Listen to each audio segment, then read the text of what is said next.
ఈ భూమి మీద నువ్వు ఏదో సంపాదించాలను లేదా దాచుకుని అందరిలాగా సుఖాలు అనుభవించాలను ఆలోచిస్తే దేవుని త్రాసులో నువ్వు ఎలా కనబడతావు? ఒకటి గుర్తుపెట్టుకోండి, దేవునికి నువ్వు తక్కువగా కనబడిన రోజున మెనే అంటే నీ విషయంలో లెక్క చూసి దాన్ని ఏం చేస్తాడు? అలా ముగించాడా మధ్యలో మనం ఈ భూమి మీద కనపడం. మెనే అంటే దేవుడు నీ విషయంలో లెక్క చూసి దాన్ని ముగించాడు. ఆయన త్రాసులో నువ్వు చూడగా తక్కువగా కనబడతావు, తక్కువ కనపడ్డా. ఇప్పుడు ఆలోచించండి, మీరు తక్కువగా కనబడుతున్నారో ఎక్కువ కనపడుతున్నారు?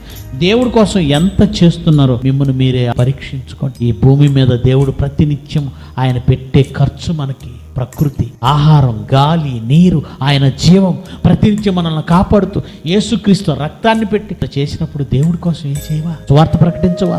దానికోసం జీవితంలో ఏమి కమిట్మెంట్ ఉండదా? నెలకు దేవుని కోసం 1000 రూపాయలు తగ్గకుండా నేను ఇక్కడి నుంచి పెడతాను, ఫస్ట్ కమిట్మెంట్ తీసుకో.